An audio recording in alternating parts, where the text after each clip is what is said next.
you got it? Everyone here listed here. Do you know who they are and have that for the record? Oh, you're muted there, Gerard. I got Lori Motika, Kim Baker, Kyle Scott is on here. All the board members I have. Is there anyone else I'm missing? It says there's 13. In here. Yeah, there's 3 other. It looks like the Thayers are here. There's a phone number of 584-0716 number. That would be me. Can you guys hear me? Yes, who is that? Who is it? This is Michael Woodard. I talked to Gerard last week. Yeah. Hi, Mike. How are you? Good, thank you. All right. So I will call the meeting to order, open, 6:01. My name is Stephanie Slysz. I'm the chair of the planning board. I've got Bob Wagner, who's the alternate chair. I have Jimmy Tarr, Mike Poshek, and Paul Dostal, all also on the planning board here. Right now is the time for public forum. Anyone here to speak to something not necessarily on the agenda as it stands? Now's the time to speak.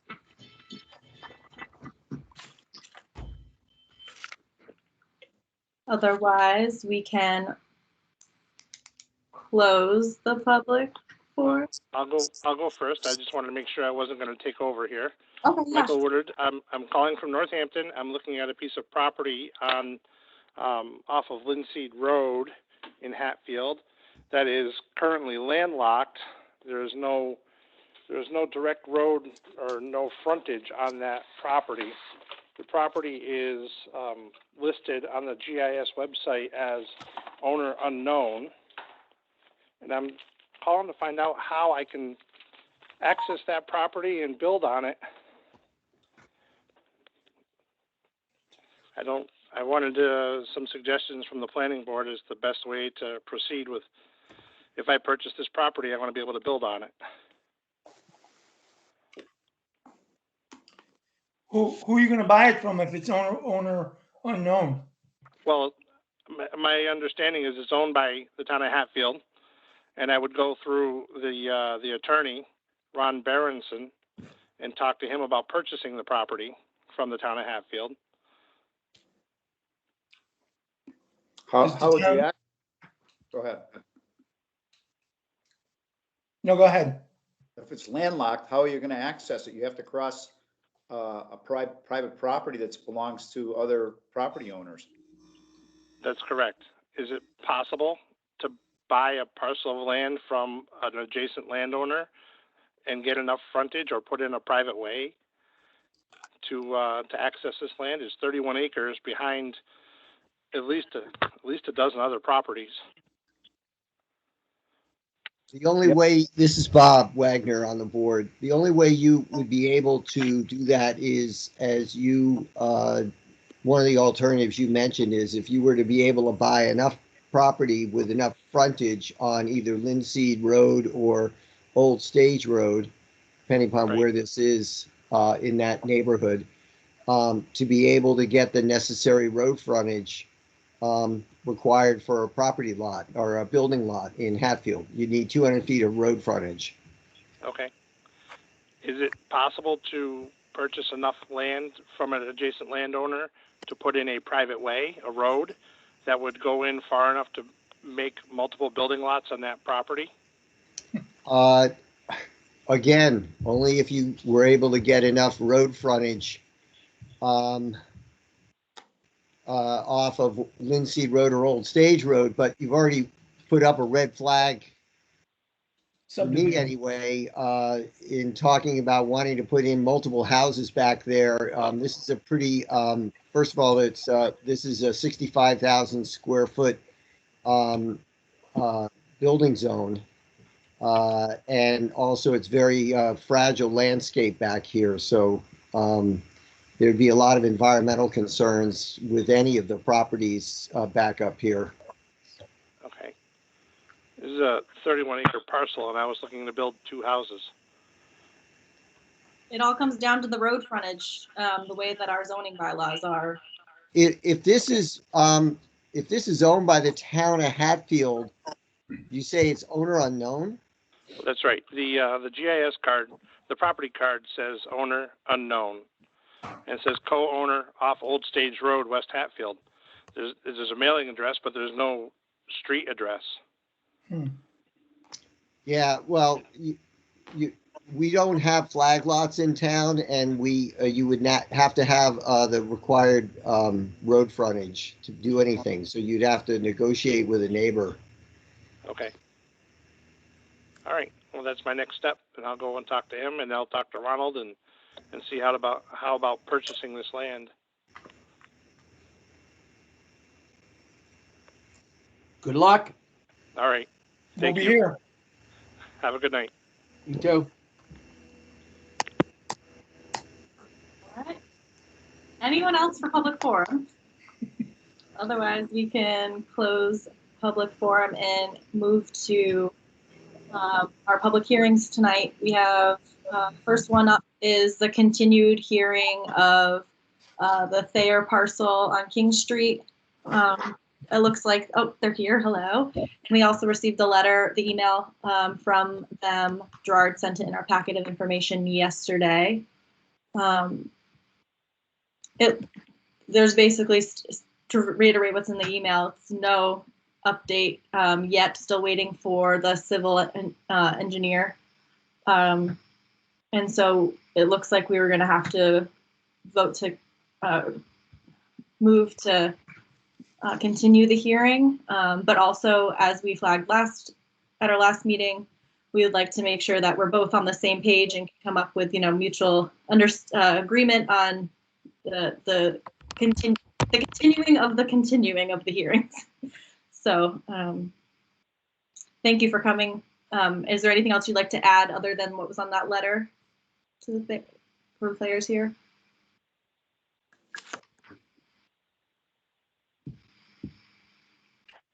Oh, you're muted there.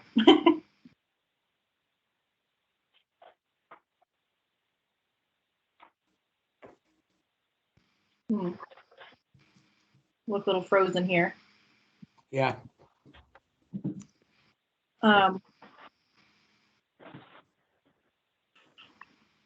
Any other comments from anybody else on the board right now then, if they're having some technical issues there, freezing up?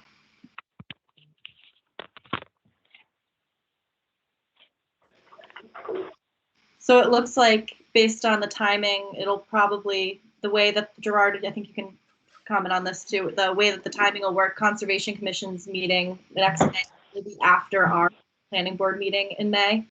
So therefore, we'll probably have to continue this in our June meeting. Is that correct? Yeah. Okay. And that was stated also in the letter from. Any other conversation on this or comments? I think we just need to be patient and see this through. It seems like the boards are not working not giving us the information in before our meetings of the month. So it puts us on a 1 month delay, and I think we just got to deal with it. Steph, I don't think we need to vote on the letter that you'll sign with the Thayers, but I agree that that's a good idea for us to have that so that it's clear that we're both in agreement that this hearing has been continued by mutual agreement. And can you hear me now? Yeah. Can you hear me now? Yes. Linda? Oh, sorry. The only thing we wanted to say is it's Stephanie said there was no progress, but there has been substantial progress. It just seems that the engineers have been out here a couple of times. They have they have a couple of different people working on it, and it seems like they did this, they came out, they surveyed, they started it, then they realized they needed the next guy, and he had a 1-week vacation or whatever. But we are making progress, and we do expect, like I said in the email, that in talking to Bill Luttrell, he said there's only a few small things to come forward. He fully expects that the plan that he's seen so far will be fully within and past the Conservation Commission, because he fully expects that, you know, it has no no negative environmental impact, and in fact, positive environmental impacts because of the, you know, just rerouting of the water onto the road and things like that are actually better for the marsh. And that's probably going to be the conclusion. So, so I think that I think we are making progress, and I think this will draw to a natural close in the next month or so. I mean, we're going to file the right paperwork and we'll come before the committee. So I don't expect to need further extensions, and just understand from Gerard that this is a process where we need to request an extension. You know, I apologize. I didn't mean to say there was no progress. Just no update from on our end from the procedural standpoint here. Yeah. All right. Yeah. Sounds good. And we will see you, I guess, in June. A motion for anyone to continue the hearing? I make a motion to continue the hearing on the Thayer property We're until, having the planning board meeting.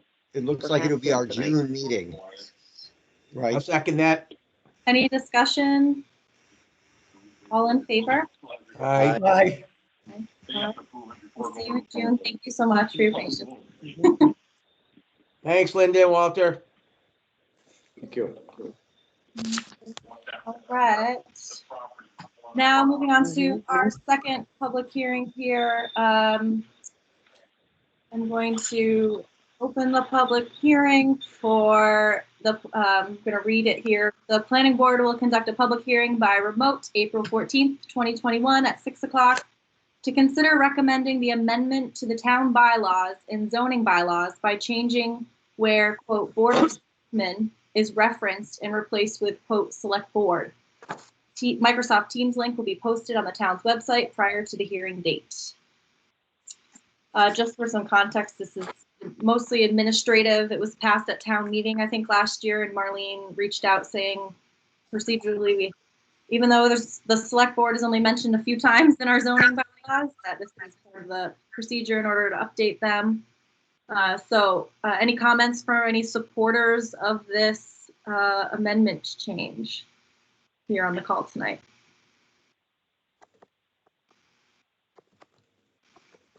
Any comments from opponents of the of the amendment here into our bylaws and zoning bylaws? Any opponents? All right, I will then close the public hearing on that. Board deliberations on it. Oh, you're muted again, Bob. I'll make a motion to close the public hearing. I'll second it. Any discussion on that? All right. All in favor? Public hearing closed. Aye. Aye. All right. Any comments on this change by anyone on the board? I'll make a motion to approve the change in our bylaws from wherever it says Board of Selectmen to Select Board. I'll second it. Any further discussion? All right. All in favor? Aye. Aye. Aye. All right.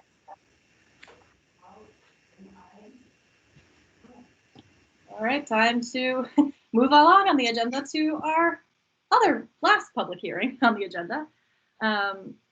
This here, let me pull up the hearing notice. Well, technically, it starts at 6:15. It's 6:14 right now, so we're gonna open the public hearing for the amendment to the town zoning map, changing a parcel on North Hatfield Road from part of the parcel from rural residential to industrial. Reading the full hearing notice now.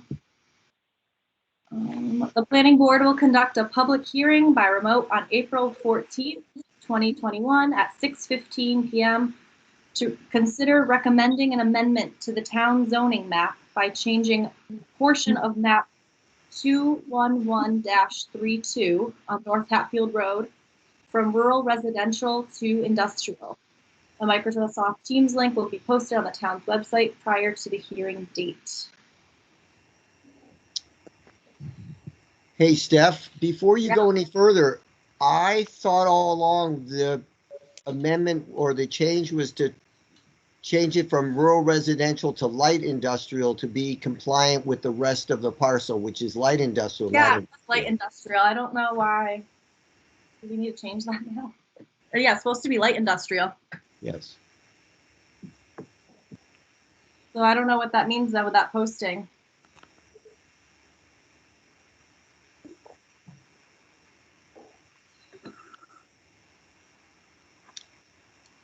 Well, we can, depending upon what the action is tonight, and whatever conversation we have, we can advance whatever we want or whatever we don't want to the select board to add to the warrant article or to the warrant. So we can make it light industrial or leave it right rural residential.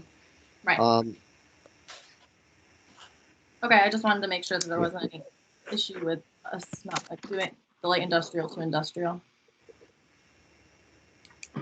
All right. So this we open now to comments from any supporters of this amendment to change the rural residential piece of this parcel to light industrial.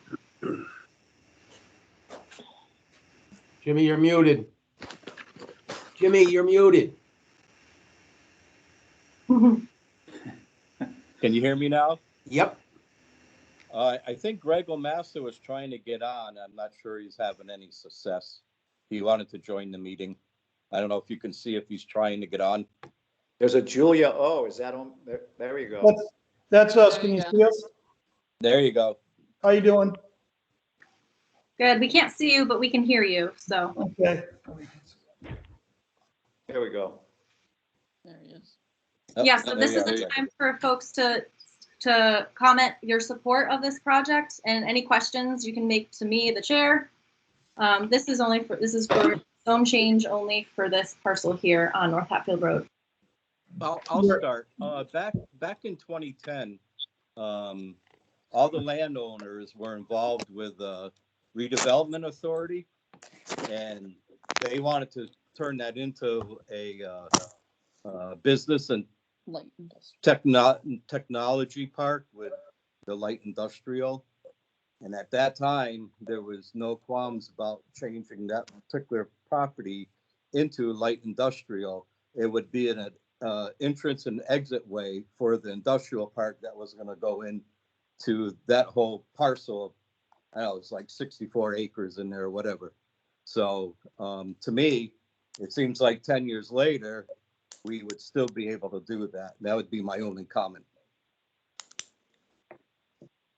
Mr. Motika. I have the study if you need to see it. I'm sure you have it somewhere in your, we worked a year with the redevelopment authority on this. Was there a house on that particular property at one time? Yes. There was. And that's gone. It is. Okay. And the front half was residential and the rear half was light industrial, correct? I believe it was Yes. a funny zoning at Okay, the time, just- but I do believe, yes. Okay. And is there any, here, I will show what we're looking at here. Can you see why is this not loading?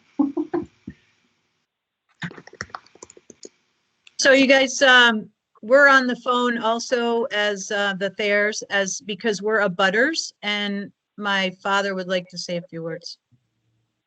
Yeah, back in 2010, yes, that I have what Jim Motika has my office here, all the drawings and everything. And at the time, I was definitely for it. I own property 4.5 acres between my residential property on North Hatfield Road and the railroad tracks. And there's, I would like to see it all consistent and zoned properly, light industrial. Thank you. I know at the end of the conclusion of the study, at the time, the town had no wherewithal to help us to develop that. So they suggested that we go out and find our own developers, and the town would help us develop the property at that time. But they didn't have the monies in the coffers to do this themselves. So that's the reason why they reached out to most of the landowners to see if there was something we could do to help develop the property. And that's kind of what we're doing. Is there anyone else here in support of this project that would like to go on the record as supporting this? Yeah, Stephanie Grego Master. Great. Can you hear me? Yes, yep. Yeah, okay, so, we are in favor of that rezoning of that parcel. My property, which abuts that parcel, was the same predicament when I bought that 6-7 years ago. And the town and the planning board both voted unanimously to support the zone change because that was the same situation. EJP had been operating there with a special permit for that first 200 feet.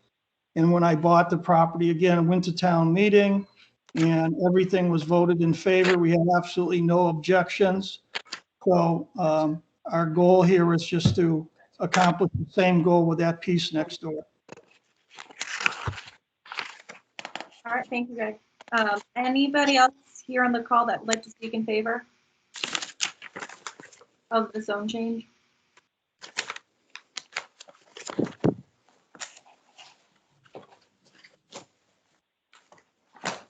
All right, any comments from opponents of the project that would like to speak now?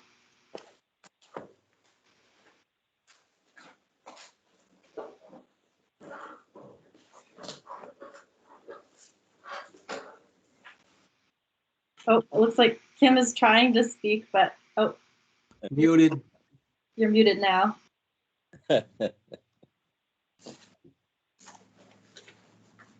It says you're not muted, but we can't hear you.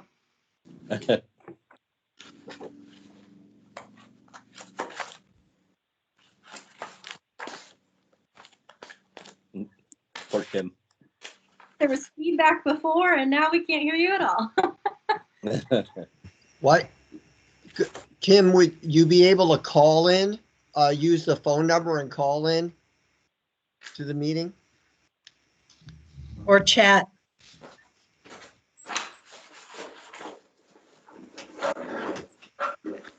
Allow her microphone. Yeah. We'll give her a minute to see if she can come back on here and with her audio here.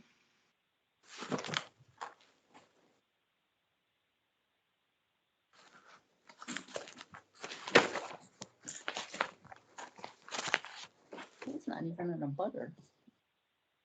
No, she's on the board. Kim Baker?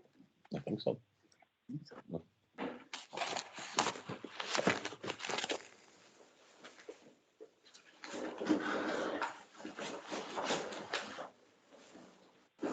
Hopefully you can hear me now.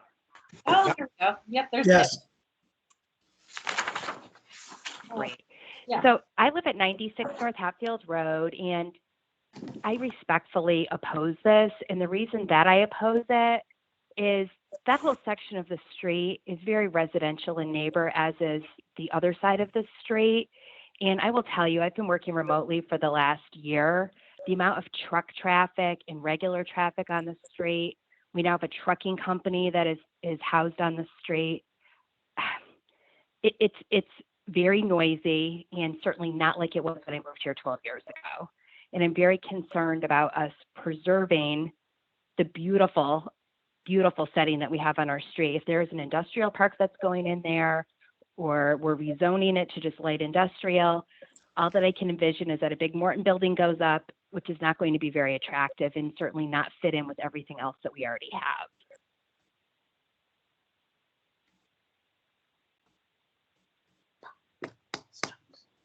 All right, thank you, Kim. Is there anything else you'd like to add, or anybody else comments from anybody else who opposed the project on the call tonight? Well, living on that street, we have more lost CNS trucks than we do Wickles going through or Mr. O'Master or anybody else. We have 10 to 15 lost trucks a day stop in front of our house, Jake braking, backing up traffic, not knowing where they're going. So if you add another couple of trucks down that street, it's really not going to make a difference. Because it's not across from her. And it's really not across from Kim, it's up the street from her. Understood, but where does it stop? There's one more parcel, then we add another parcel. That's my concern. I will tell you, and I'm sure you guys have the same thing at your house, Jimmy, the fumes from CNS at night in the wintertime are horrible. And I just think that rather than adding more industrially zoned property on this street, we should be perhaps looking at doing the absolute opposite and maybe rezone that whole thing to rural, residential. That would be my opinion. Well, knowing Greg's business, his trucks leave in the morning, they come back in about 5 o'clock at night. So they're not sitting like CNS idling and making diesel all over the place. They're very respectable of the area that they're in. Are we talking, what trucks are we talking about here? Greg's couple of trucks that leave his yard in a day. Well, there's another question that needs to be brought up about that, is that there's a bunch of trucks illegally parked there overnight every day. And somebody's running a trucking company besides Greg O'Master out of that lot. And I'd like to know what's going on with that. And, So, correct. yes, I would too. This is, I guess, a separate issue to the rezoning. Right. Yes, it is. I'm speaking to the pristineness of the O'Master routine there is not so pristine.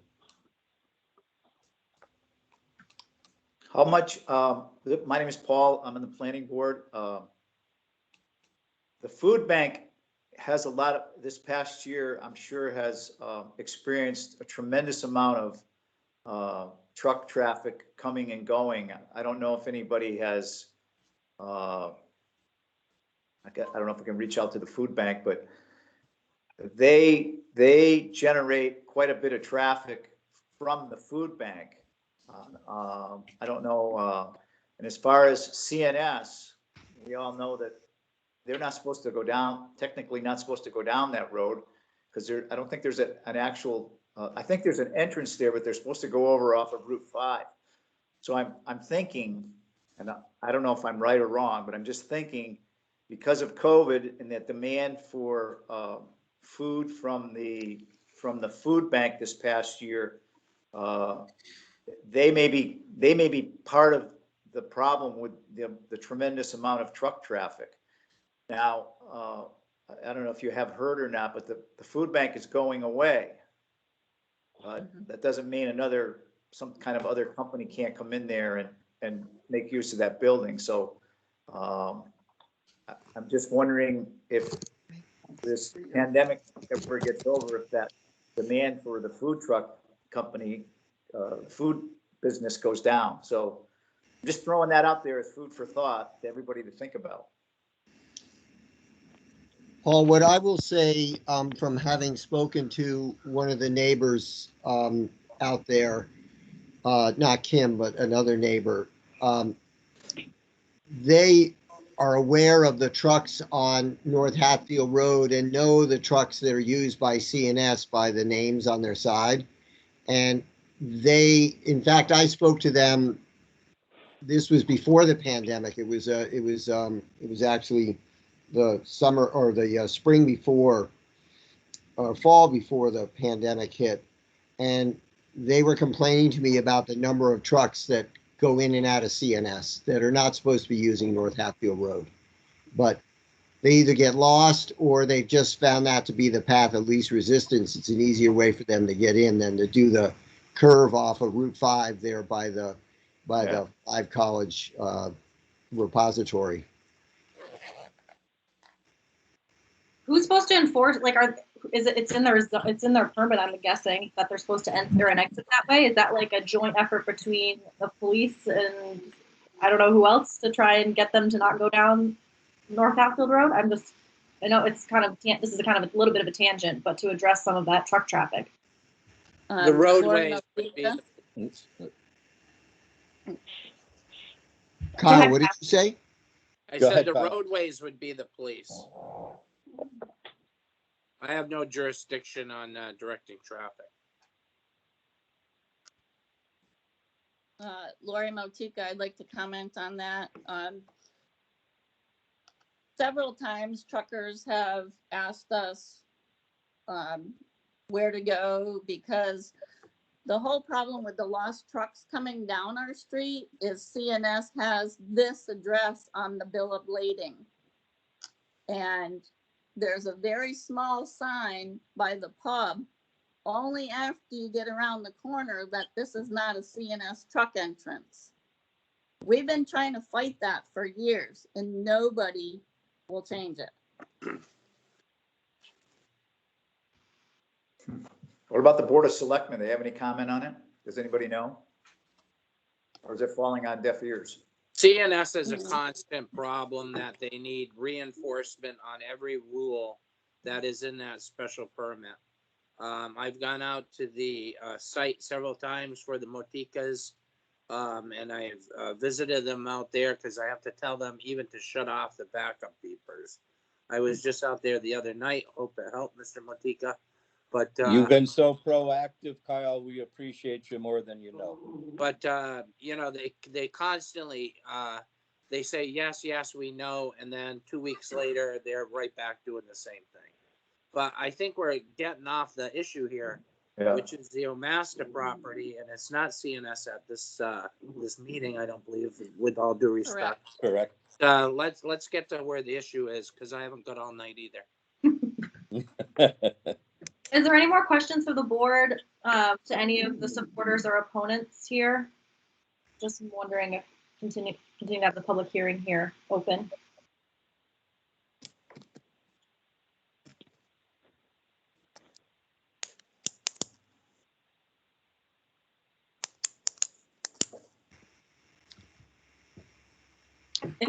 If not, we can make a motion to close the public hearing and deliberate a little about our options here. I make a motion, we close the public hearing. I second it. Any discussion? All in favor? All right. Aye. Aye. Thank you, guys. Have a good night. Thanks, Kyle. Thank you. Kyle, hey, Kyle, before you go, Yeah, what's with the trucks down at Omastas? that's what I was getting to, Mr. Tar. That's what you need to discuss. That's the crux of the matter, isn't it? It's that's not something that's allowed there. Right. Typically in the special permit, I think you guys know that. So that's what you need to be more, I guess, probably to address with your deliberations. And this, either way, they're operating without a permit, so that is something that's more in your jurisdiction, Kyle. I can put a stop or cease and desist on this, but Mr. Omasta told me that they were going to address that in any new permits that I had discussed with Paul. No new permits have been filed yet. So, I mean, I believe everybody knows that's beyond the stretch of what we have now. So, you know, I was hoping you were going to get to that in this meeting. So. The part is, this is about just the rezoning of this. It's something that's taken into consideration of the parcel that's abutting them, but it's not necessarily about 123. Right. But at least you could let them know that they're in non-compliance of their existing special permit, was my hope with this meeting tonight.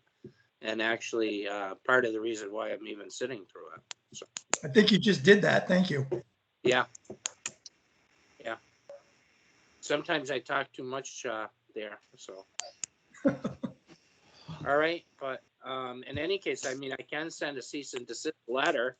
I have had talks with Mr. Omasta about that, so, you know, Miss Baker is concerned about it, and, you know, I Yep. mean, if it's not in their special permit, I mean, it's not in their special permit to have a trucking terminal, so. Right. And would not be allowed otherwise anyway in light industrial zone.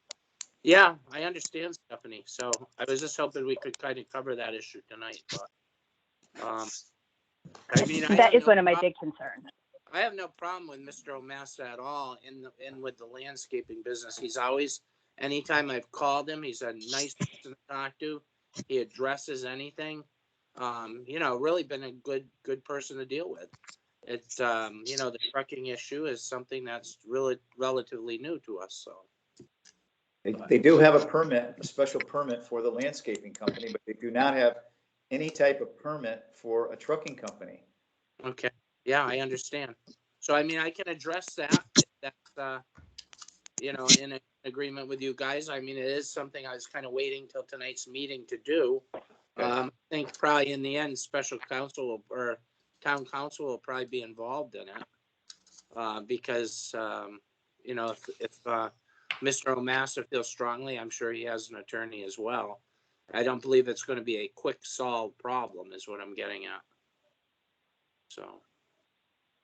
I just don't like to see the, you know, like asking for forgiveness instead of permission. That's the. And I understand. I have never liked that, that route also. So I go along with you 100% on that. Well, and this is Bob. I think one of the reasons that perhaps we didn't get to this issue immediately, Kyle, is because we're really talking about whether or not we should rezone this other parcel. Right. But the gorilla in the room, or the elephant rather in the room, is the fact that if rezoning this parcel means more of the same happening on this parcel that's already going on without a special permit on the parcel that is zoned light industrial, that colors the whole question. Bob, in my conversation, I called over to Hadley to talk to Mr. Omasta. I said, Mr. Omasta, I'm afraid of how this colors the view of anyone looking at rezoning your parcel, the parcel you wish to purchase, because it throws a cloud over it, so to speak, that, you know, why am I going to give you this when you're not being a good on the parcel that exists? You know, not maybe the word not good or something that should be changed to something else, but, you know, show good faith and abide by your special permit. Don't stray from it. And, you know, in all likelihood, you guys would be in favor of rezoning the other piece. But it's kind of showing to be disingenuous, and then perhaps we're going to have a problem on the other parcel. You know? Well, especially as Steph has pointed out, the trucking activity, regardless, isn't allowed in a light industrial zone. Yes, I agree. Right. And I don't mean to be negative against anything the board does. I think you guys do a great job. But I did point that out to him that I think it clouds what he's looking for, and it makes him not look at it with light. Or perhaps even at town meeting, if it goes to a town meeting, vote for a rezone. If you get enough people go, hey, I don't like those trucks out there, you know. It's not a good mindset to put people in when you're looking to seek something from the town. So, Kyle, this is Kim Baker. I wholeheartedly agree with what you've said, and you've captured that perfectly. I remember sitting through the special permit hearings when they were purchasing that property, and I expected that we might have a landscaping business there, not a trucking company. right. And I understand your position, or anyone's in the same position, you know. So if you want a trucking business, approach it. You want a trucking business, and, you know, apply for it in a correctly zoned parcel, you know. So that would be not the parcel to seek for that nature of a business. So. All right, guys, you need me for anything else? I think I was We're good. talkative. Thank you, Kyle. Thanks, Kyle. I Thanks. didn't mean to come at you. All right, bye-bye. Bye. So yeah, just for process sake so this is just, we can vote to advance this to town meeting with either a recommendation or not a recommendation or neutral to the town meeting or not at all. Those are kind of our options. Also, if I remember correctly, the reason why the front portion of this road, North Hatfield Road, was zoned rural residential is because the neighborhood at the time, the frontage there, they wanted to keep it more residential area, and the idea of this like industrial park would have been accessed off of 5 and 10 and not have gone down North Hatfield Road necessarily. So that is the reason why it was zoned weird with this frontage as rural residential and the back half of the parcels all light industrial. So there's that to take into consideration with this as well. The precedent has been set before my time on the board. I don't know if anyone else was on the board at the time. To allow, I don't remember. To allow for 123 North Hatfield Road to be zoned entirely light industrial. So, I mean, I don't like to set precedents, but the precedent was already set before us. So that's just some of the stuff that's going on in my mind while I think about some of this. Actually, I have a question for Mr. Motika, if I may ask. To Steph's point about that parcel and that strip being rural residential out along North Hatfield Road, that zoning map was passed back in 2001. Was the house that you said is long now gone, was that there in 2001? Yes. It was, yes. Yeah, okay, so that probably is why that strip is there, because there was a house there. And we're memorializing, if you will, the existing prior use of a house. So that was why that strip was rural residential, whereas, and to Steph's point, I remember those conversations because I was on the master plan committee. The idea was with the railroad and Route 5 and 10, there could be the opportunity for a light industrial. So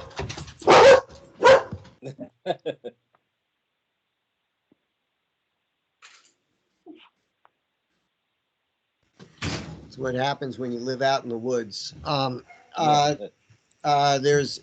There was a precedent, or not a precedent, but there was the effort, perhaps, as then picked up by the development authority to turn that into a sort of light industrial high-tech center. But of course, there's numerous landowners out there, so you need all the landowners to be working together, which would then provide the access off of Route 5 and 10, which I think most of goes through Malinowski land in all likelihood. That's a little bit more of the history there, but I know that goes to why that strip was rural residential, because that house was there. And this is Mike. I was actually on the redevelopment authority when we were doing this. And I remember doing all this, but we ran into all kinds of problems with the land. The fact that without Chuggy digging out those drainage ditches every year, it was pretty swampy. And our consultants that we had hired suggested that they wouldn't imagine we would get very much traction with any developers or high-tech kind of companies because it was very wet. It wasn't good. It wasn't a good site for an industrial park like that. That's kind of I recall we actually were trying to work with the railroad as well to get access on the other side, to get access to that parcel. There was just a lot of issues with that, and that's why we never really were able to go forward. So is there no way, Mike, that the railroad would ever feel amenable to letting a right-of-way go across there? At the time, Jim, the railroad was going to take 3 or 4 years, five years to make that decision. Wow. And I think at that time, there was very little train traffic. We don't have the train that goes by a couple times a day now. the passenger train was not in operation then, is it, am I correct? Yeah, I think you're right, Paul. Like, there's a lot of trains now. Yeah. So there was a lot of issues with that property.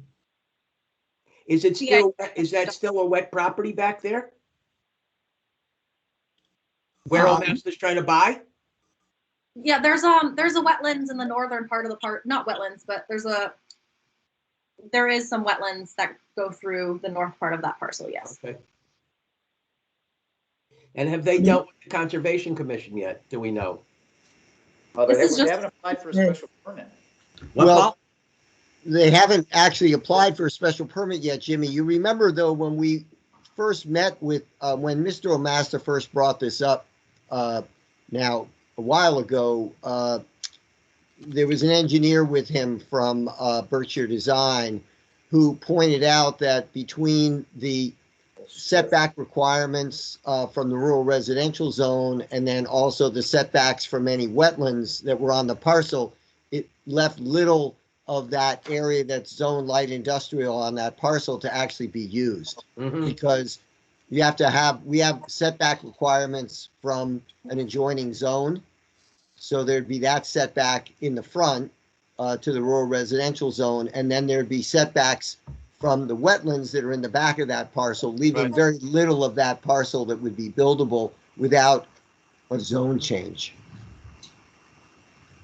But we don't have any plans that we're actually looking at. We're just being asked to rezone that front of that parcel where there was a house and now there's no longer a house from rural residential to light industrial. That's correct. To make the parcel all one from half rural residential, or not half, but probably 2/3 light industrial, 1/3 residential to all light industrial.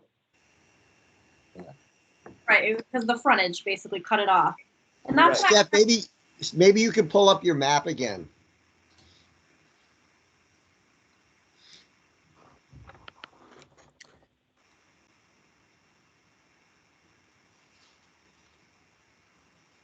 Can y'all see that, what I'm looking at here? Yeah. So then there is like, oh, where was I looking at this? There is a little bit of a wetlands here.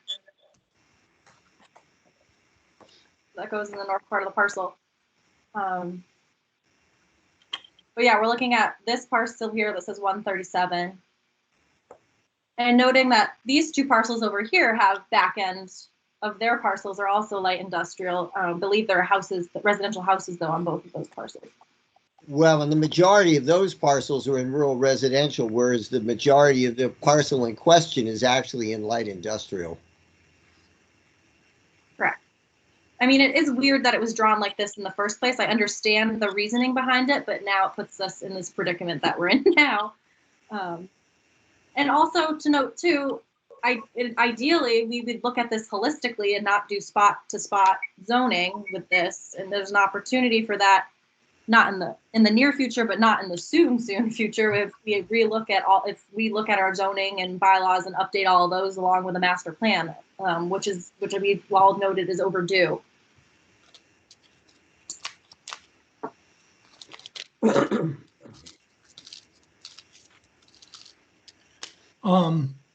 If I can just make a comment, I mean, if we do advance this to the Board of Selectmen for the warrant, I assume that then people on North Hatfield Road would have to make their case at town meeting for or against this. And then if it passed, we would still have to issue special permits and we would still have our power of conditioning all our special permits. So perhaps I'm probably just restating the obvious, but that's what it seems like to me. Yeah, we're here we're not here to rezone it because our past precedent has been to let the town vote on it. I don't think the planning board has ever made a particular zone change. We put it forward to the town, to the vote of the town voters of the town, to let them decide whether to change it or not change it. Yeah, and that's part of the process, right? Yeah. Right. The But only I think it's fair to say that that the warrant article or the article can go on to the warrant with either our recommendation or a neutral position, or maybe even our a not in favor position on the part of the planning board. Because I think the townspeople look to the planning board for insight, because we're the ones that spend the most amount of time on this. People that come to town meeting, other than those that have attended this meeting or this hearing, are not as involved and don't really know all of the details, and that's what they expect us to do. If you remember, Paul, when we advanced the article to rezone the parcel of land on North Hatfield Road, actually it was on Straits Road, from rural residential ag to light industrial, that went without any endorsement of the planning board. Yes, that's correct. It did go to a town meeting and it was tabled, if I remember correctly, but if not voted down, but it didn't pass. But that warrant article went without any comment from it basically went with a neutral position on the part of the planning board. We were not recommending it. That's correct. And I know we don't have to think about, I know we're divorcing the potential project on this parcel with the parcel, the fact that we're just rezoning it. It's not like we were like, oh, this is a weird parcel, we need to rezone it. It does come to the fact that it was brought to our attention by the Omastas too. So it's kind of hard to completely divorce those two concepts from whatever decision we reach. Right. Which gets back to Kyle's comments made earlier. Yes, it does.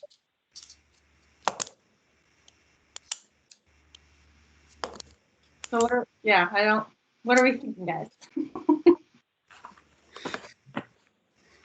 So do we want to make a recommendation one way or the other? Or one of the three ways? I would make a recommendation that we advance it without finding from the planning board.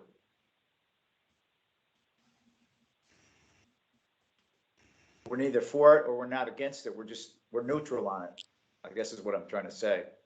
And let the townspeople vote on it. And would we be okay? Yeah, so just like divorcing we're rezoning this to light industrial. What if any light industrial business decides wants to come in here? Is that all? Are we all okay with that concept? Because that's what we're doing right now. If we would vote to advance it to town meeting, potentially in favor of this change. Well, if it changes and then someone else wants to come in, that's a case by case basis at the special permit time. Right. So I guess that's the question: is are we okay with this large amount of frontage on North Hatfield Road, which was once rural residential, moving it to light industrial? I guess that's the question. And So 90%. You're only talking about the one parcel. Right. Well, it definitely has the most frontage out of that strip there. But all the rest of it got zoned light industrial at a town meeting, correct? So aren't you just trying to bring that up to the same of what the rest of the properties are? No, there's only one other parcel, Jimmy, that was zoned light industrial. If maybe Steph has to bring up the map again, you can see that it was just that one parcel where the Omasta Landscaping currently resides was rezoned. See, everything else is rural residential along North Hatfield Road until you get down to where CNS and the food bank are, which is industrial zone. So when we put the solar field in, wasn't that on light industrial? The one in the back here, yeah, that's all on light industrial. Actually, Steph, if you can bring your cursor down a little bit, yeah, that parcel right there, that's all light industrial, but the front half of that is all rural residential. That whole area, Jimmy, was rezoned light industrial back in 2000 when we redid the master plan. Yeah, I know they wanted to do the other side of the road too, but that didn't fly. Right, and that strip where the one bump out, if you will, the one anomaly is the one that was rezoned half a dozen years ago to make that all light industrial. And now, so it would just be the one parcel that we're talking about, the one that Steph has outlined in blue or light green there. Yeah, it's about 9 acres, correct? But, yeah. I have a question for Kim Baker, if she's still on the line. I am. Kim, is it, I mean, clearly, as you can see from this map, the back half of this parcel is light industrial. I mean, conceivably, given the limitations of the wetlands and also the setbacks, conceivably somebody could combine these two parcels and come in from the southerly parcel and put in, you know, expand, if you will, into that parcel without necessarily this rezone. So there could be a light industrial use on this parcel, even if we don't rezone it. Is it the trucks that are of most concern to you? Bob, excuse me. I made that suggestion to Mr. Omasta when he first came, and they said they were unwilling to have a path come through their property to the other property, even though it was all family. He made that emphatically clear that they were not going to do that, and it would have been a simple fix. No, but Jimmy, divorcing it from who owns the property, I'd like to ask Ms. Baker if, you know, so you can see that there is the potential of that parcel to have some kind of light industrial use on it, even without the road frontage being rezoned. So is the issue primarily for you the heavy trucks? So there's a couple of issues. I think having it come from the back end, as Jimmy Tarst just said, that would be a perfect solution to this problem. I'm concerned about not just the truck traffic, but also the aesthetics. You know, everything is yellow on this street. I looked up every property myself, and everything is rural residential.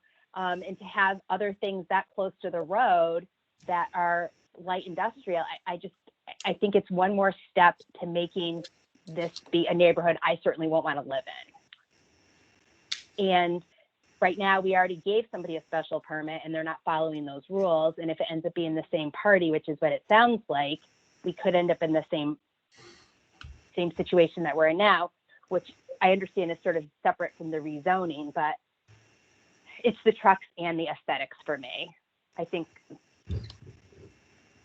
I don't want to see something ugly up there and more commercial stuff on the street.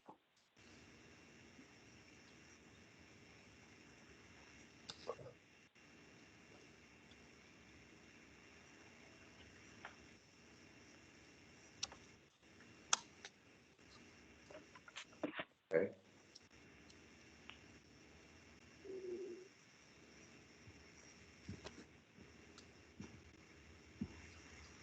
You still need to look at my screen here, or can I? No, yeah, that's fine. I just can't see all of you when I have sharing the screen. So.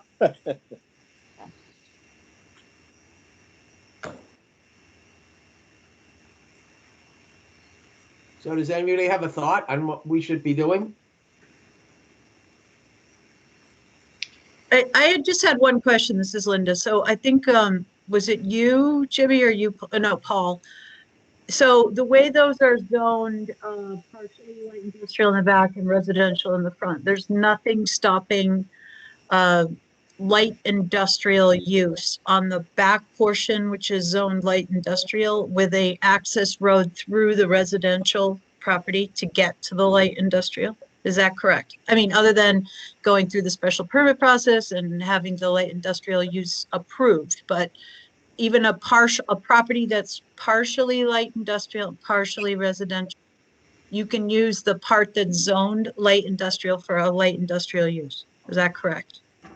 Well, actually, if I may jump in, I think what Jimmy was suggesting is because of the parcel to the south, which is entirely light industrial, you come in through there and then around the back to that light industrial area on 137 or 127. You can't actually, by state law, cross a Good thing we asked. Use. You can't cross the rural residential zone to get the light industrial zone to put in a light industrial use. If the use is not allowed on the rural residential zone, which is on the road frontage, you can't cross that zone to get to a back zone.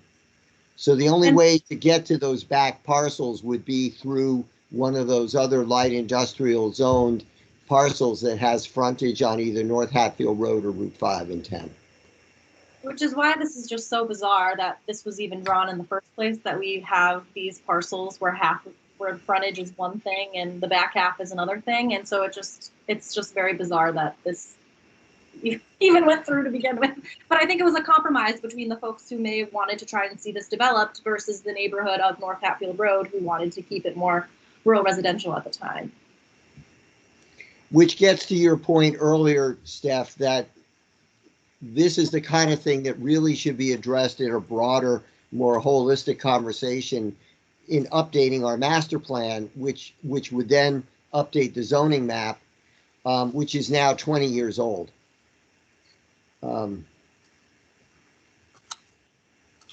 I didn't have hair then, but it was darker at the time. When I was on that master plan committee. I don't know if you guys just noticed, but the other partial properties that are part purple, part white are Thayer properties, which is why we're just interested in, the properties that are half and half and what the town is going to do with them. So we'll probably go to the town meeting for that. So Linda, can I ask you what you guys would want out of this whole situation? Or maybe that's a question for Walter, not Linda. They spoke. Yeah, I don't think the plans are fully formalized yet. Yeah, from my south border on 153, I would like to see it zoned, correct the big situation and just zone it for light industrial from the highway right to the railroad tracks. Yeah, make that whole purple, yeah. Clear it up once and for all. According to we had no plans to take down the residential buildings that are on the front of those the properties that have purple and back, but there is a piece in the back that's landlocked. Right. Yeah. Right, but it's also a very small portion of both of those parcels as opposed to this one where 2/3 of it is light industrial and 1/3 of it is rural residential. Oh, we understand it's not the same level of problem, but, we're just saying if you just, straighten it right out along property lines, we would be in favor of his properties also being continued to be light industrial. We're not tearing down those buildings and have no frontage plans that she would see from the street, but it might allow us to access the back property.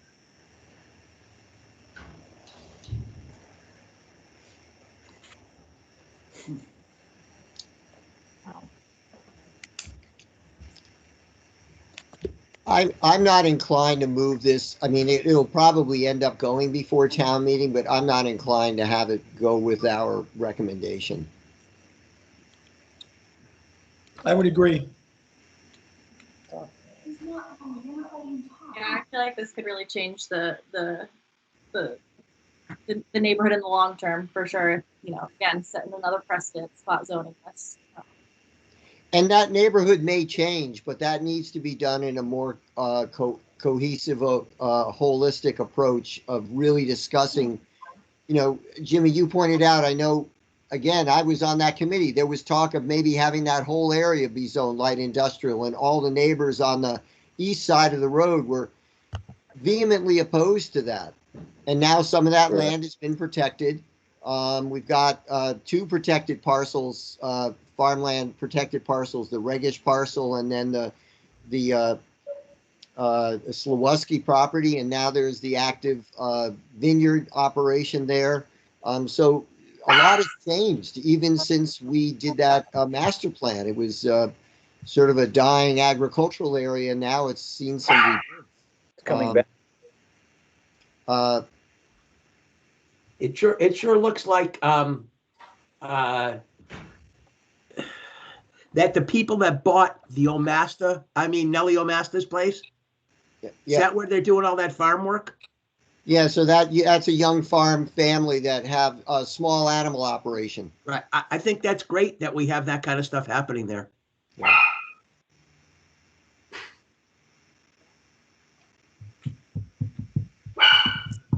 So do we want to advance this with no recommendation? Do we want to not recommend it, or do we want to just let it be, or what? We kind of have to make a decision here.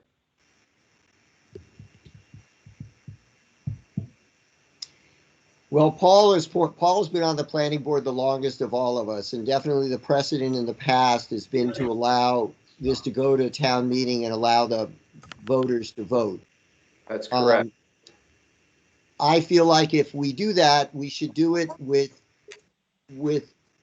our input. In other words, so the voters know how we feel about it. And so I don't know if we want to. So that would mean we would advance it with our recommendation, or we would advance it but without the recommendation, or without a recommendation from the planning board, or just be neutral, as you pointed out, Jimmy. And also, is the chair comfortable getting up and explaining all this at town meeting?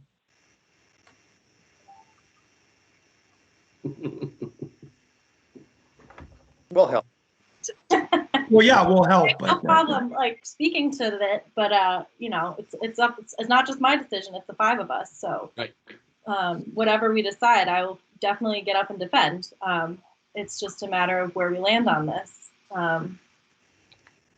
So do I understand that, isn't one of the options that the board just presents the pros and the cons to the town? Like saying on the one hand, a vote yes means ABC, a vote no means ABC. And there's opportunity to present the pros and both sides.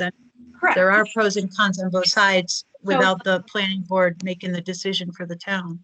Right. So what happened, I think the nuance of what we're trying to is, I think yes, it will go probably to town meeting, but there's usually like a comment that says the planning board endorses or recommends this change, or does not recommend this change. Or we can just say, be neutral and say that we don't recommend nor not recommend this, and then leave it to the town to decide. So that explanation, Linda, will probably happen of the pro con if there's conversation about this at town meeting. But I think it's the nuance of what we want to put on the town meeting warrant article, whether it's saying we're neutral, we recommend this, or we don't. And I think that's this part of the conversation we're at now. So, Mr. Motika, you're the landowner, is that correct? Correct. Okay. I look at it this way. Where do you derive your taxes from? Pardon me? Where do you get your taxes from for the town? You're going to let it sit there as a residential, agricultural, do nothing with it? Or do you develop it and you get more taxes for the town? I mean, which way do people look at things? If you drive around this town, you can see trucks parked everywhere in this town. I'll take one example. You look at Lappa's and back of their farm there's like 15 trucks parked there every day for some kind of electrical company. Do they have a special permit? Are they allowed to do that? I'm not going to pick on everybody in town. I'm just saying, do you folks go around town and see where all these other trucks are parked? And again, where are you going to get your tax base from? That's all I'm going to say. Well, that's actually what towns have to balance, right? I mean, there's always the people that say, oh, I want to keep it pretty, I want to keep it flowers and trees and whatever, but that doesn't bring in any kind of tax from any kind of business. So, I mean, every town has to consider how much business does it want, how much tax base does it have, is there a way to use, there's some landlocked land there, right? And that could be generating taxes on behalf of that would go to the town and inure to the benefit of all the Hatfield taxpayers. I mean, the Hatfield has to consider how it's going to fund the school and the police and whatever. And we can't just keep reserving a lot of land for beauty. I mean, I want beauty, but you gotta, some of those properties are against the railroad. That's prime property to collect some taxes on. And yeah, and yes to everything that you're saying, and that's the point of our zoning code and our zoning parcels and the maps, is so you have concentrated development in certain parts of town. And so this is why that's why we follow it. Again, I'm more in favor of a more holistic looking at all of this in a way that look at how bizarre, honestly, the landlocked parcels are in this light industrial area. Who Yeah, so if presents you to look the at- town the tax, the monetary aspects? Is that on the individual people proponents of the rezoning, or is that The other thing for that- anybody from the town that presents on that? Yeah, I'd like to just say too that just because you have businesses coming in, there's also a cost in our town's municipal services, structure, wear and tear, and so that's another thing to consider too with rezoning. Yeah, does the town present that though? Like this is what would come in, this is what it would cost the town? No, I think in that case, there would be proponents of the rezone would have to come to town meeting with their arguments to perhaps sway the vote in their direction or in their direction, because there's nothing actually officially proposed for this parcel. So it's sort of it's still theoretical, if you will, that we have lots of parcels zoned in town, light industrial and industrial, and nothing has happened on them in years. So we could zone this light industrial and the O'Masters could change their mind and it could sit there, like a lot of other light industrial parcels that do have road frontage that nothing's happening on. We're not at a loss for industrial and light industrial zoned land in Hatfield. It's just whether or not there's a demand for it right now. Now, the last year has put a quiet kibosh on just about everything. So who knows what will happen when things start opening up again. It just seems like it wouldn't be spot zoning. It's already 2/3 light industrial. You're just adding another third to it. I mean, is that good business practice? Would seem so to me.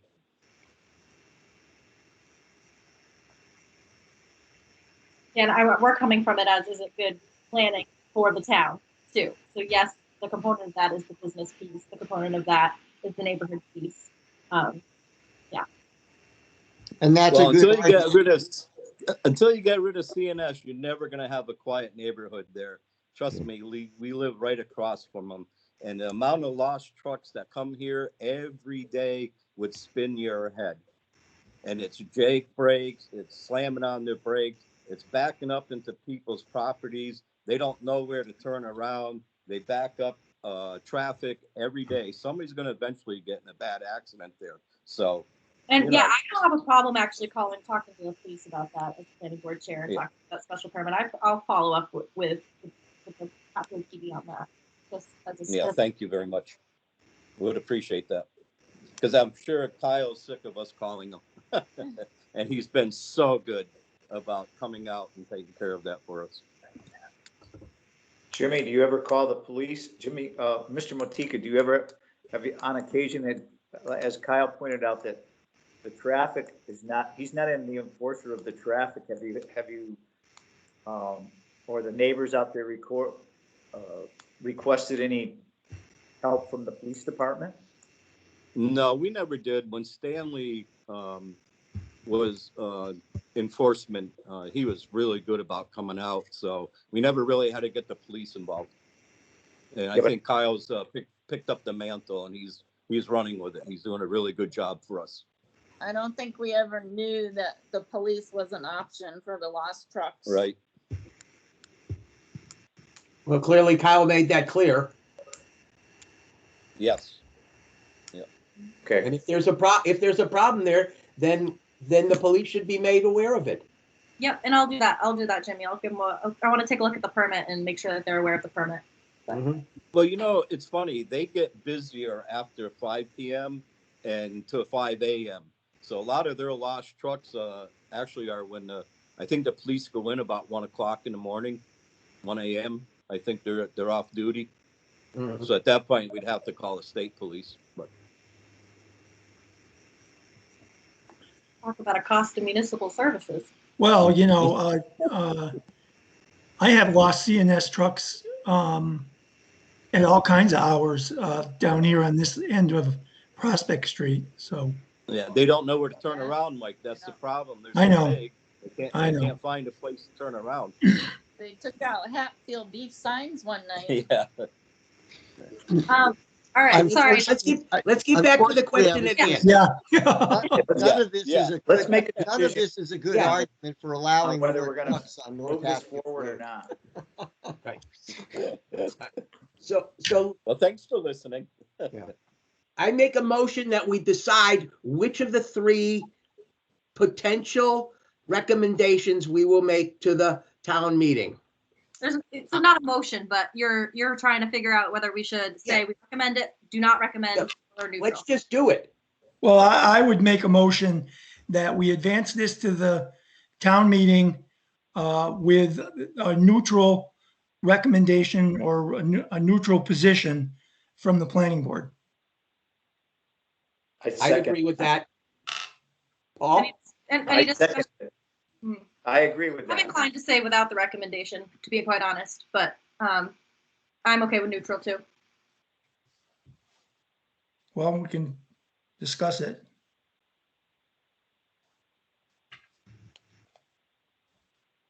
I mean, to me, neutral seems to just put the onus of responsibility on the town, on the Yeah. town people at the town meeting. But when someone gets up and says, so what does the planning board think about this? How do they feel about this? What is it Steph's going to say? That we neither endorse or deny the project. Well, I mean, that may be a cop out to some people, but that's what's going on here. I mean, the reality is we cannot decide whether we want to support this project or not. well, not the project, but the zone Right, change. the zoning.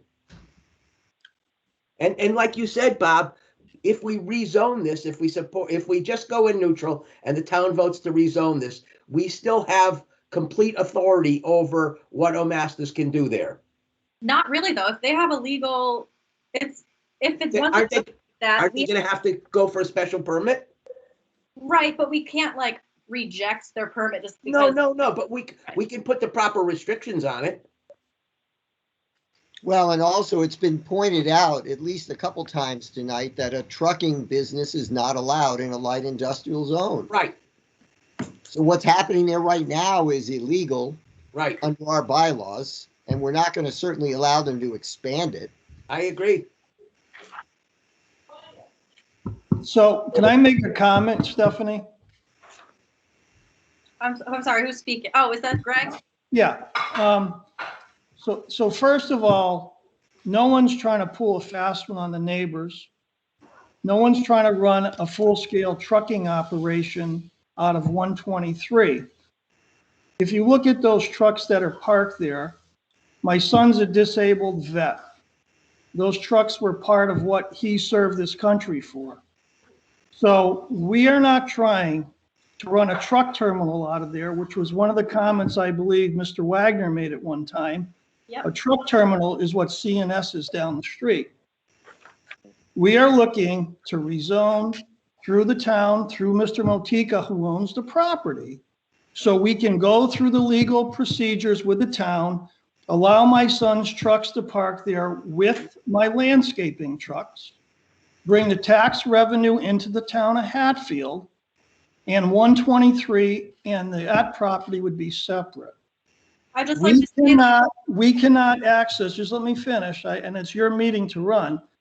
We do not want to access that property without zoning on the, all the way through, because also we have obligations with the bank. The bank, our financiers, would rather see a separate property at 123 and next door.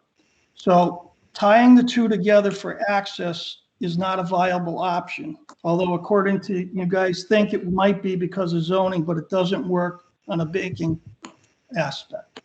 So again, you know, we try to be good neighbors. Mr. Scott said that earlier today in the meeting, and we all heard that. And at this point right now, you know, this special permit, I will talk to Mr. Scott tomorrow if you'd like. It's not a problem. We're not trying to do anything. We're not trying to upset neighbors. But again, the rezoning of this property is to allow us to, you know, have one facility, a nice, neat and clean facility that nobody's going to complain about. And, you know, the first time I ever heard the other neighbor concern, we have issues at 123. I have tractor trailers from CNS turn around in our yard and drive all the way up to the house. So you're not the only ones complaining. The trucks that park at my property now, leave in the morning, come back at night. That's the truck traffic. It's 5 trips a day. It's not CNS 100 a day. Okay? I'm sorry, but there's no permit issued to have Yellow Ribbon Trucking operating out of Hatfield in that parcel. And when you're advertising to hire people, saying that you can take your truck right from Hatfield, that is not, you're not permitted to do that right now on that parcel or in town right now. And so it does leave a bad taste in our mouth, whether you're, you know, trying to do it the right way or not. Clearly, you're exceeding your authority right now. Well, it looks like Linda Thayer wants to say something. Yeah, I do, because I think all the points have been made, but let's separate them out. I mean, the vote is, do we want to, or do you guys want to bring this to the city to decide on paper whether to rezone or not? But then I do think it's important that it seems that it always comes back to the inappropriate CNS truck traffic, which if it's brought to the town and to the neighbors, you know, that's different than the parcels that are asking to be rezoned light industrial. Because as you point out, Paul, you're going to have another opportunity to say yes or no as to what goes on those properties. But the town will mix it all up in their mind and say, we don't want to rezone because CNS is already going up and down that street. And I think that the town needs to do, and as people have mentioned, the signage is bad. And the road, the entryway, how CNS comes in is faulty or not, the signs aren't appropriate. So it seems to me like there needs to be a cure for CNS, and then people will see that the traffic on that street has subsided. If the CNS traffic, which is supposed to go out onto 5 and 10, is not going across North Hatfield Road, and then they won't be as offended by a paper rezoning action. And then you guys can decide on a project by project basis what deserves to go there in light industrial. And you may find that the projects that are proposed, once they're brought to you in a full format, are not objectionable and would not put the traffic on there. But like our property is one of them, and we don't have plans for it yet. All we're talking about is, could we make it all consistent? And, you know, there'll be that second approval process, and where you can control the projects. And anyway, stop there. But I think there was a motion made and we were in the middle of discussing that. I just want to make sure that was captured too. Because I think someone made a motion to advance into this town meeting with a neutral opinion, and then we were discussing that. I want to I've got a question or bring something up just so all the board members are aware during this discussion. And it was brought up earlier.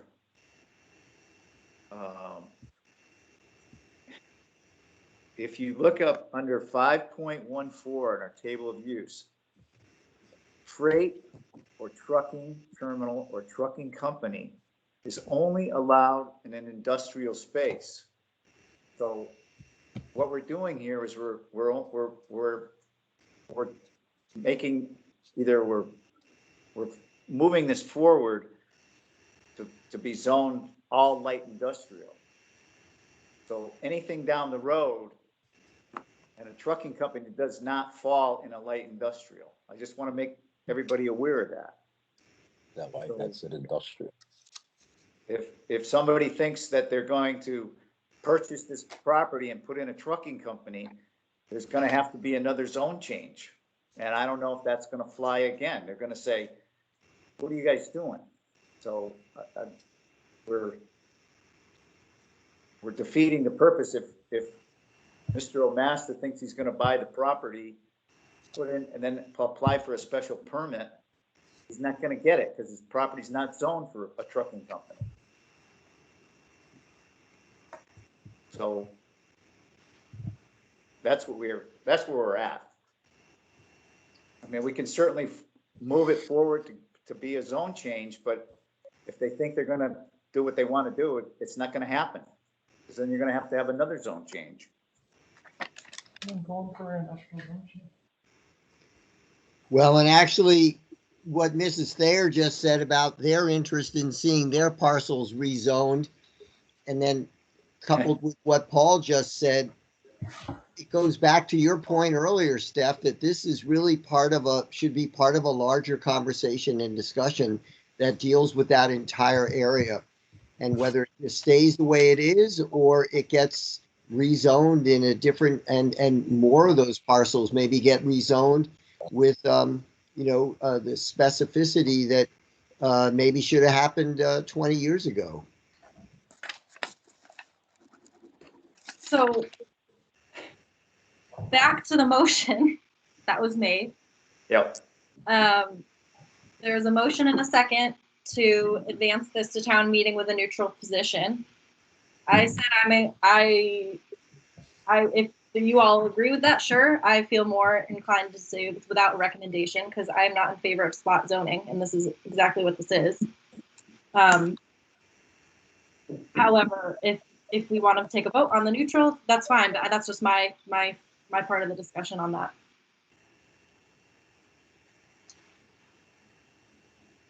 Or do we withdraw the motion? And don't bring it to town meeting at all? Yeah. What would that cause? If we don't bring this to town meeting at all? It would keep the parcel as is. Is this already a warrant article on the town meeting? There's a No. placeholder for it. No, No, it's up to us at this point there's a to vote space. to move it to the to the warrant. Yeah. And this is only about the spot zoning for 137. No. Correct. I don't consider I don't think we want to, maybe you can call it spot zoning because it's making the whole parcel from, one zone. Right. Right, but we would have never done this if it wasn't brought to our attention by someone who would want to potentially develop it, though. That's correct. I guess it's just the terminology of how you look at it. Another thought is table it until we can look at all the parcels. I don't know how the board feels about that.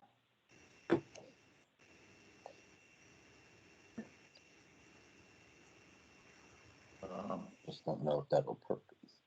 I also appreciate the process of someone being able to come to us and ask us to bring it to town meeting too. So I don't want to dictate that also, but also noting that it's not something that I feel comfortable doing and setting a precedent for. Yeah, I'm in favor of moving it without a recommendation, at a neutral position, and let the town decide.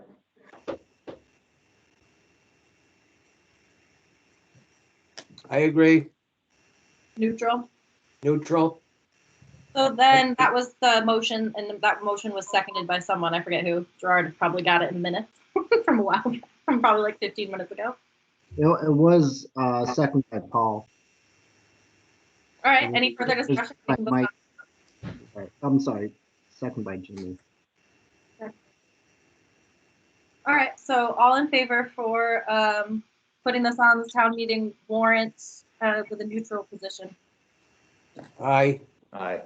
Aye. And opposed to that? Nay. Nay. All right. Well, that's that then.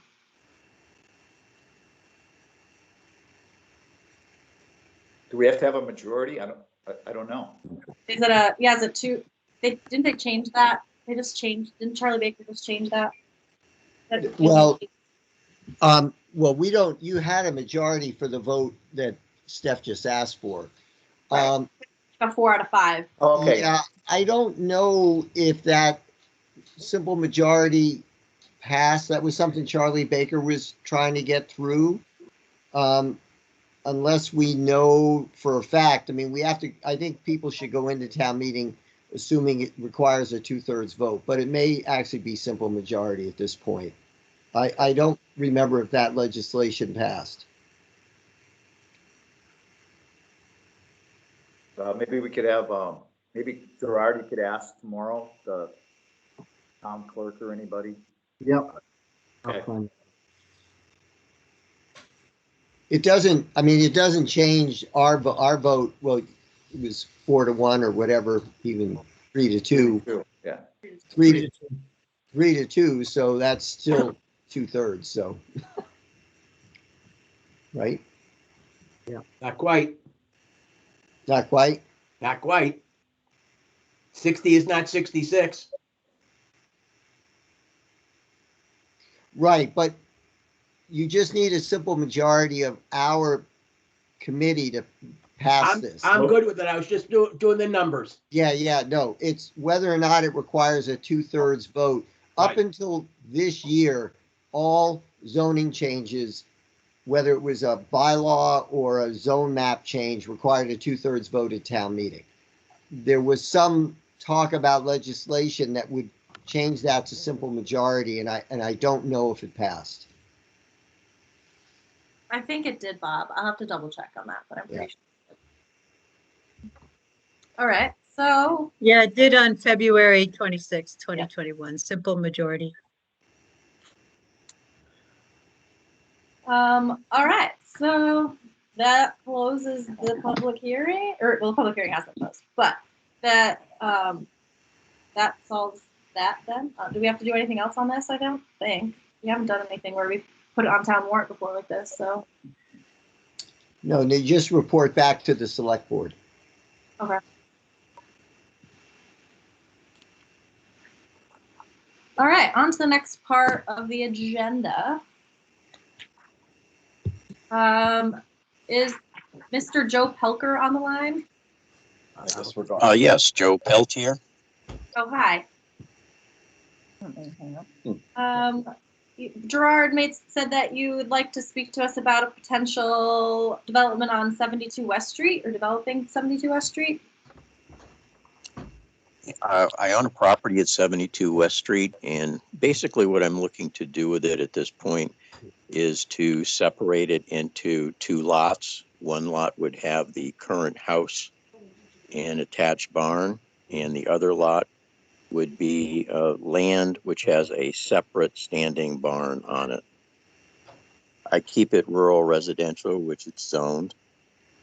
And at this point, what I would do is I'd make the lot that has the house and the attached barn have the lesser amount of approved square footage, which I believe is 45,000 square feet and 200 feet of frontage.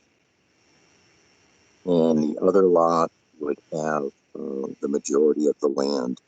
Currently, there's 2.31 acres, according to your designation, which gives me about 103,000 square feet. So the house with the attached barn would have at least 45,000 square feet and at least 200 feet of frontage. So basically just looking to make a fairly simple division of the property. Yeah, I think it's the frontage is there, it looks like. Yeah, it looks like Yes. the frontage is there, the square footage is there. Yeah, so it's really just a simple A&R. You would want to have that actually surveyed out and then Correct. just come in for our approval to sign off on the subdivision, because it is technically a subdivision, but they're what are known as approval not required, but we sign off on them because you've got the frontage as well as the square footage, right, for both? Correct. correct? Yeah. Yeah, I was told by Gerard that I should at least attend this meeting and kind of explain what I was looking to do. So the next step for me, I've never done this before, so bear with me. The next step is just to have somebody go in, do a survey and come up with the actual division. Correct. Okay, all right. Yeah. All right, so then at that point, once that's done, I go through the process again. Do we go through another meeting such as this, or do I just, how do we get the approval signed off? It's not a public hearing. You just talk to Gerard about getting on our agenda after you've done your survey. All right, okay, that makes sense. So actually the map you had up there, that was 72, right? Correct. And you're just going to split that and you're going to have 200 feet of frontage in both and 45,000 square feet in both, and you're just splitting up so maybe you could sell one of them and keep the other. Absolutely. I mean, I'm Yeah. not sure what the actual, I believe there's over 600 feet of frontage. So one of them could have 250, the other one would have, 350. And what I would do, that would show up on the survey, but it would certainly remain within the parameters of your current rural residential requirements of 45,000 and 200. Yeah, that's correct. Yeah, so just Okay. get a surveyor Right.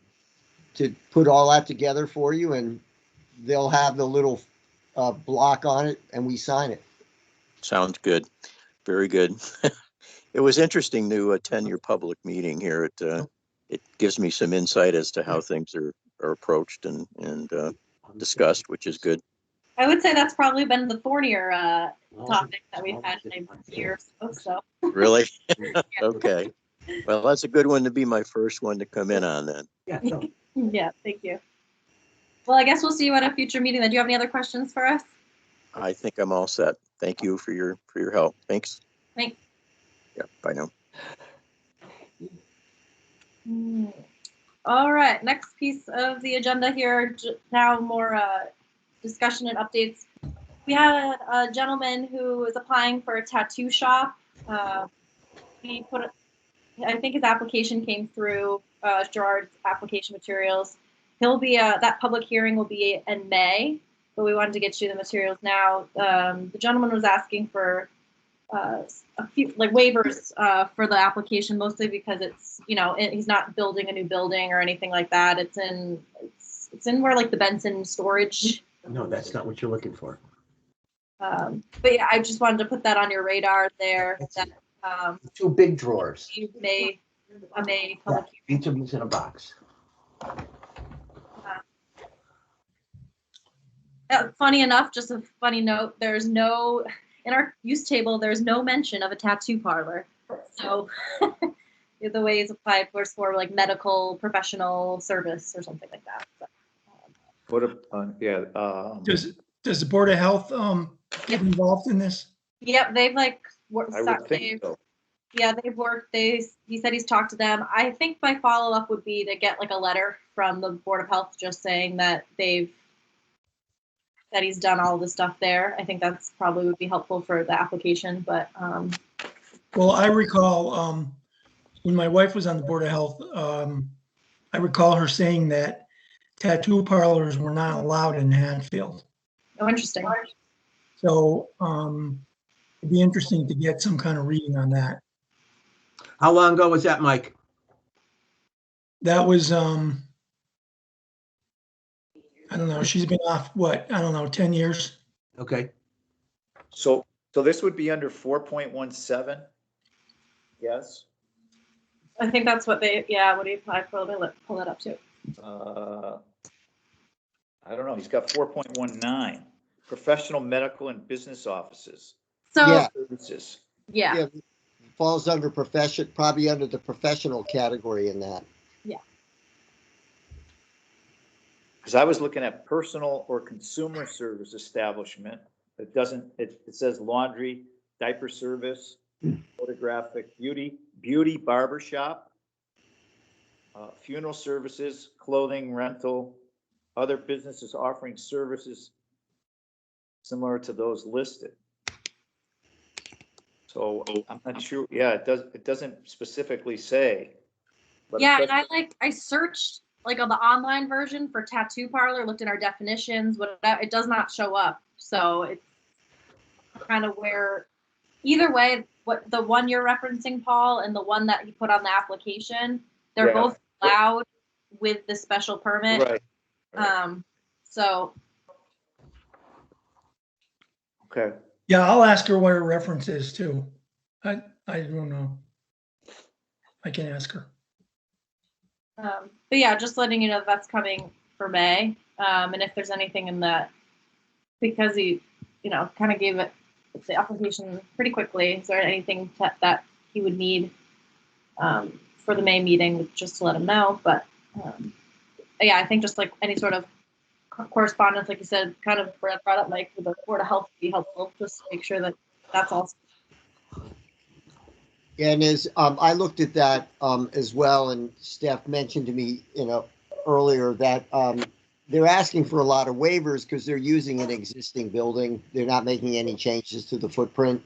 They're just going to go in and remodel the interior, so to speak. So it's not new construction. But knowing how the Board of Health feels about this is, they're going to have to get the Board of Health approval regardless. So, but it'd be good. Where is this? 12 Street. Where the self-storage places, the office, some of the office building, part of the office building where the self-storage, mini storage is. Yeah, where whatchamacallit is too, the Lump Timber Company. Yep. Yeah. T guys, or the T guys used to be in there. I don't think they're in there anymore, but it's one of those buildings. I think that's a space. Actually, that's the space that they want to use, is the T guys space. Okay, so it's on the right-hand side as you go in, I think.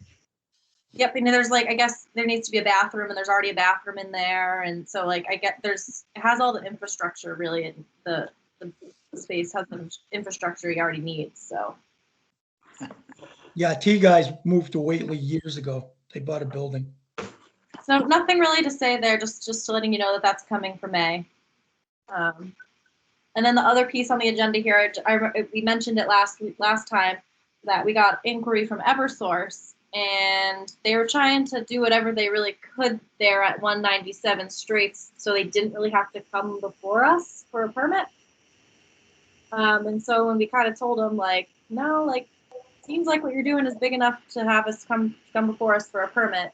I haven't heard from them since. So I don't know if they were trying to find somewhere else, or if they're just going to try and do it, or I don't know.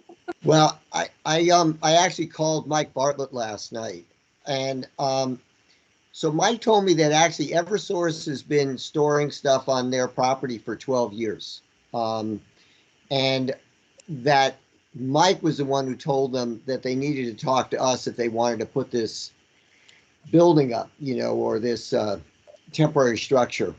And he said, as far as he knows from the last time he spoke to them, they decided to abandon that idea. They're not going to put anything up. They're still storing stuff there, but what they're storing doesn't need to be under a tent or a roof or anything like that. But if they do anything, he's made it very clear to them that they've got to come to us if they're putting anything up. But he said that, the last he heard from them, they were just going to do as they've been doing for the last 10 to 12 years. Which, Okay. they made it seem like they haven't been storing stuff there when I talked to the gentleman, but he also didn't really know a lot about what they were and weren't doing on that parcel, so I don't know. Yeah. Well, when you drive by there, somebody is storing stuff there. It's and it looks like heavy electrical equipment. So, and it's been in there for a while. There was another company there. It was called PAR, P-A-R. That's who's currently there. Oh, I thought they moved. That's why Eversource was going there. And they weren't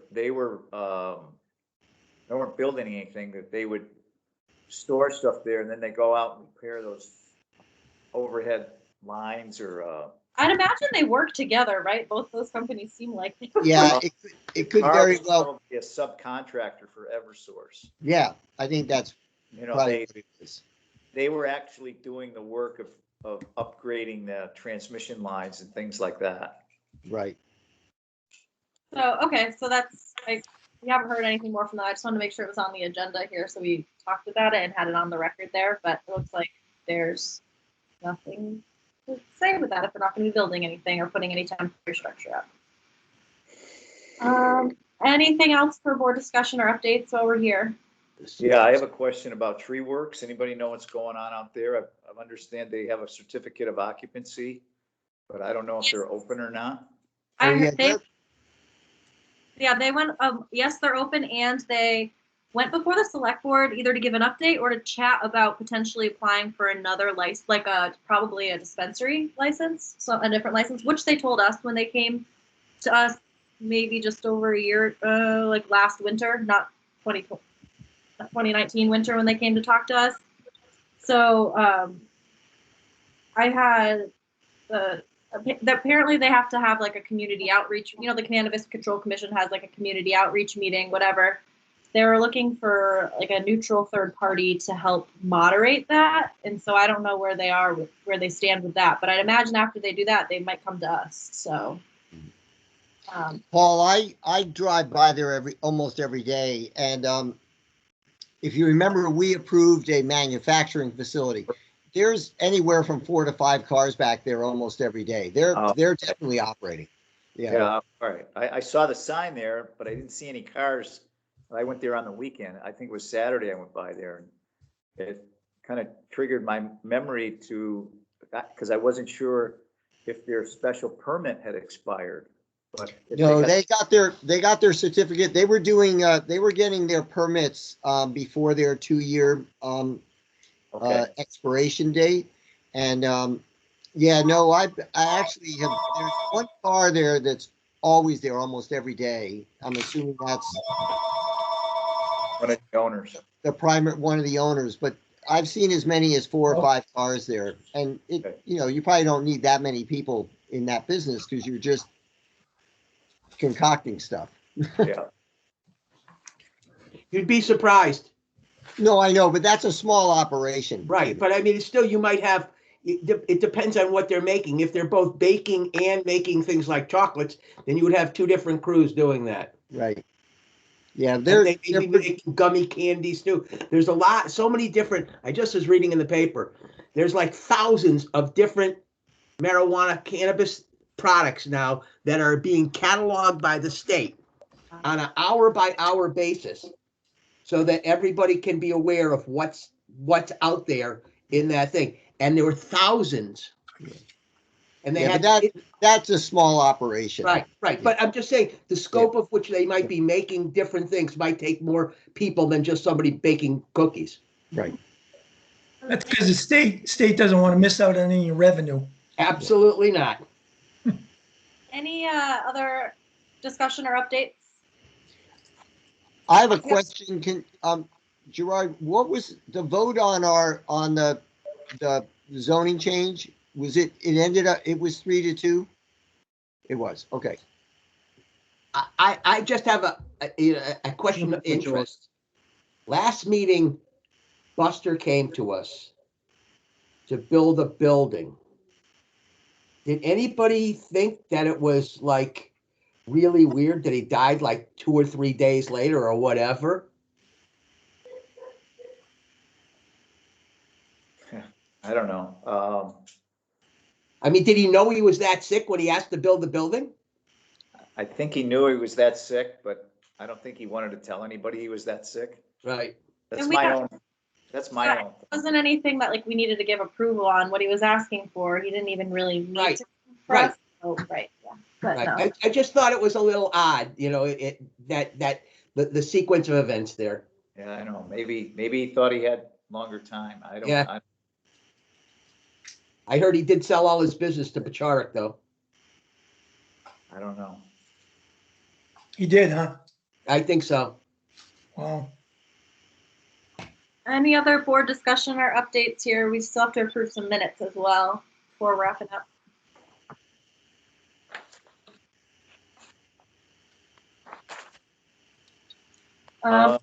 Just one thing. about the CNS. I mean, CNS has been there for 27 years now. I think it was 1993 or 4 when they went into that location. And, you know, it's unfortunate that here we are 25 going on 30 years later, we're still having problems. It's just, I don't know. I don't know what the answer is. Well, I wonder too, because it's been that long, Paul, I'm sure the people who were there 30 years ago are not necessarily there now. So I just think there might be institutional knowledge that's lost. And a lot of those people that are on North Hatfield Road, I mean, CNS was there first before some of those houses were even built there. The houses on by the Hatfield Beef, and Yeah, Mark sold all that property. yeah. So, but it's not right that they keep going there in the middle of the night. I'd be calling the police every day. But anyway, Absolutely. Well, you got to remember too that back in the day when they wanted to do an expansion up there, the neighbors got together and it all ended up in court, and there was a big settlement. And then CNS went to Westfield after that. yes. So They didn't For what give it- them a special permit to expand. They didn't expand. And then, as I said previously, What's going on? the food bank was generating a tremendous amount of noise at that time. And CNS was getting blamed for it. Not to stick up for CNS, but the food bank had several trailer parks, refrigerated trailers that had to run 24 hours. 24 hours a day. Yeah. So whatever they got repaired. And I think a lot of the neighborhood thought it was CNS that was making all the noise. So anyways, let's look at these meeting minutes. And Yeah, I found one little comment on the second page of the minutes. The first line, it says, that third sentence, Chair Slysz opts public hearing to public opposition open. Other than that, that was opens. mhm.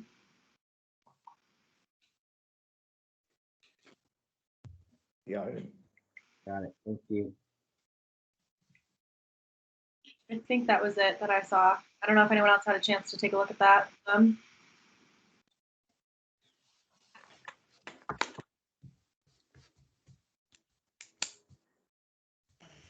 They were good, all good with me, other than that. I'm good. I'm good. Good. I'll make a motion to accept the minutes. I second. Any discussion? All in favor? Aye. All right. All right. And that is, our next meeting is the first Wednesday in May, which is, I don't know what date right now. May 2nd, I think, Not the fourth. Okay. or the 5th, sorry, May 5th. Right. Okay. All right. Right. And the only thing right now is the tattoo shop conversation, public hearing, and then anything else that might pop up between now and then. It's only 3 weeks away now because we had to move this by a week. So, I apologize for that. and Gerard also noting too, when we met past that, it's to the light industrial, not industrial, for when we get that into the town meeting warrant. Okay. Got it. So And do you what want is- me to check? what's you town want me to- meeting? The 11th?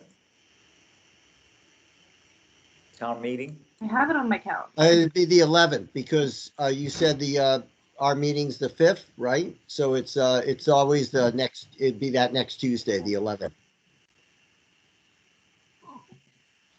And then with the town election the following Tuesday after that. Right. And then also I wanted to note, as someone who is also on the 350th committee, that we are holding the 350th parade through town on Sunday, May 30th. Is that it? Yeah. Yes. And Mike is also on the committee with me, and yeah. So It's a rolling parade. No. It's going to go around the town. There's a 7-mile route. and yeah, No marching. I'll kick off our next meeting with that announcement, where hopefully with a great attendance of people who will watch it on YouTube after. All right, I think that covers everything. I make a motion, we adjourn the meeting. Second? Any discussion? All in favor? Aye. Aye. Good job, Steph. Good job, Hearing. everybody. Night. Thanks. Good night. Oh, yeah, how?